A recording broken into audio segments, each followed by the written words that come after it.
Hey guys, Vazzy back here. In today's video, we're going to be going over everything that you can expect from Update 8 of our NHL 25 custom roster. This is the roster in collaboration with myself, Tactics, and Tugi on the Xbox platform.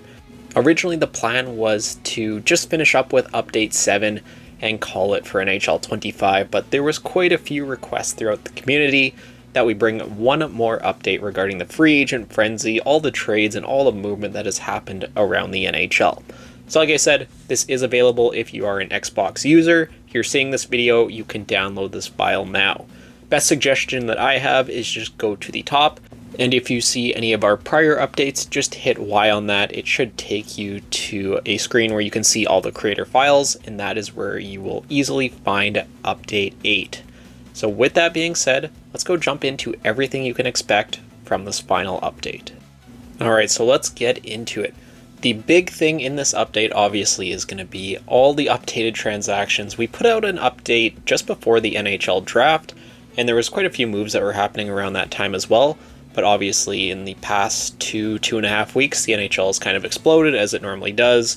So now all that should be replicated in game. You see Granlund there on the Ducks.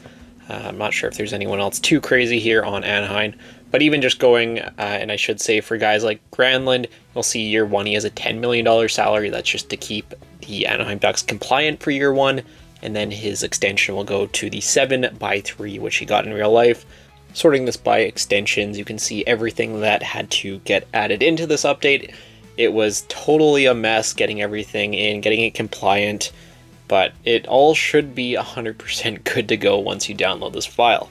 I should note on guys like Stankoven, those contracts are a little bit of a pain to add in because technically it doesn't start till 2026-27. You can't load a 9-year contract extension, it's maximum of 8. So technically he does get cut off 1 year short, but I would rather have that deal in there for 8 years at $6 million than him just being an RFA after season 2. So there is a few of those players in game where there is similar situations like that. Unfortunately, it is just all we can do with how the game currently works. But yeah, some teams had a ton of stuff that had to be done. Some honestly weren't too bad. There's obviously a few problem teams, which we will be getting to shortly. One of those being Florida. They were an absolute pain to get compliant as they signed a ton of deals, as we all know, on July 1st and somehow managed to keep the team under the salary cap. You'll see they're even like Kaprizov. Some guys had to get lowered in year one. That is just to make everything compliant. It doesn't really affect anything in the long run.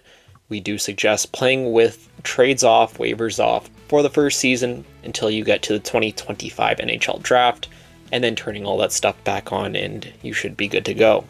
Their first look at Noah Dobson, obviously traded just before the draft from the Islanders. Definitely will be a big part of that Canadiens blue line going into the future. But yeah, signings, trades, all good to go. Emil Heineman there, obviously part of that Noah Dobson trade. But even guys like the most recent trade with Tampa and Edmonton, Isaac Howard is now on the Edmonton Oilers. So in year one, 76 overall, should play in the AHL before graduating in year two. Has that $950,000 ELC. And then obviously going the other way, Sam O'Reilly to the Tampa Bay/Syracuse organization. I should note there is 3 players in this file that unfortunately, just due to salary cap constraints, could not get their full salary. One of those being on the Florida Panthers.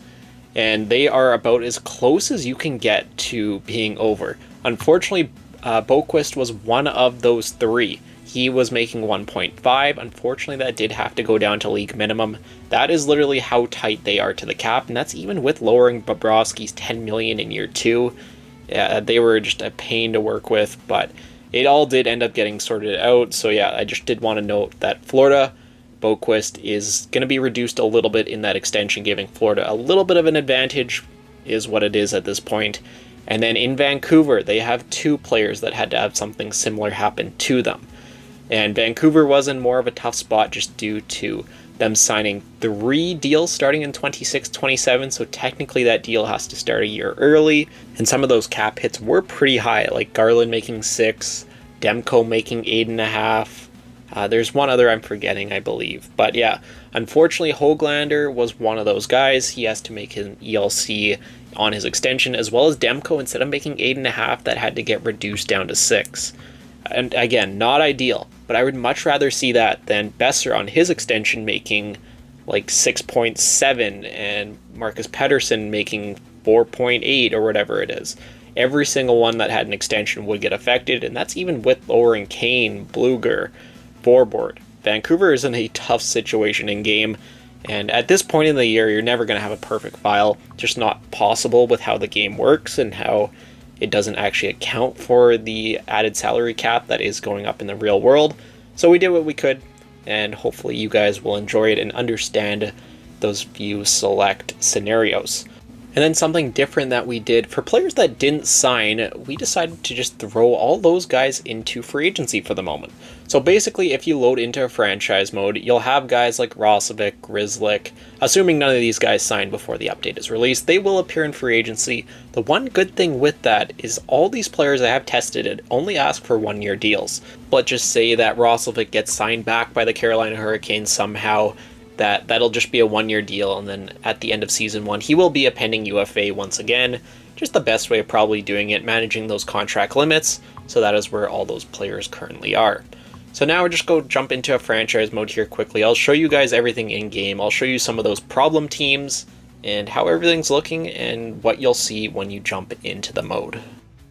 So here in franchise mode, let's go take a look at some of those problem teams that were, super close against the cap. You'll see even Tampa, like 755,000 in current space for year 1, and that is obviously adjusting a few contracts going forward, but it does work out overall.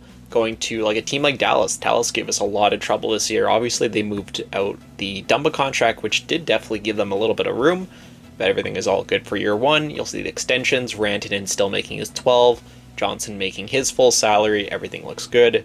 Taking a look at the Florida Panthers here, sorting by their current contracts, Barkov making his $10 million, Tkachuk right behind him, everything is good as it should be. And then extensions, Bennett full $8 million, Verhaeghe full $7 million, Ekblad at 6-1, and Marchand at 5-2-0. So no one is over, nothing should be adjusted.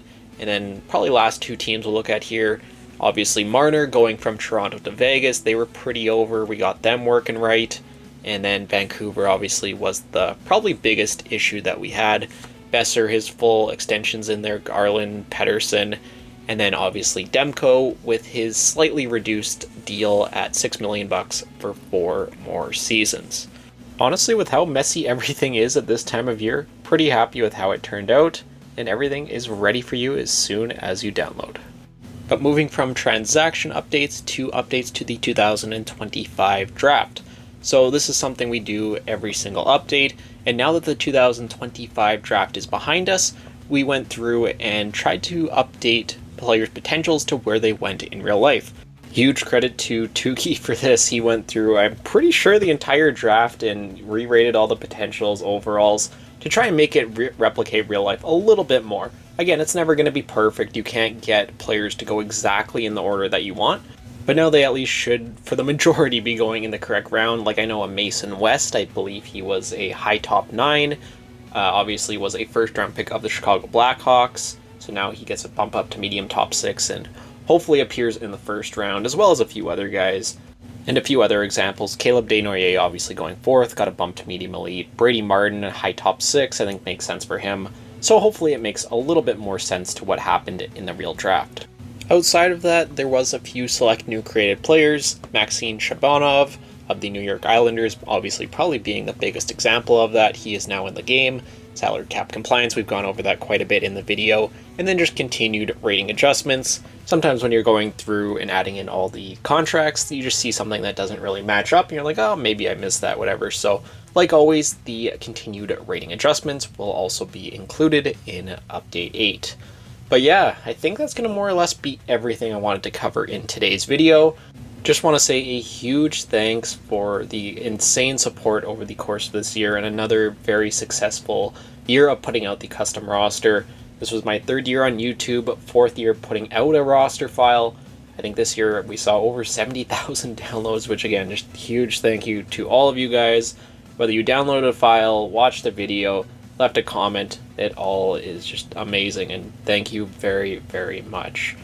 But yeah, cannot wait for NHL 26. We're going to do this all over again and hopefully have another fantastic year. But that'll do it for this one. Enjoy the roster, and I will see you all in the next video.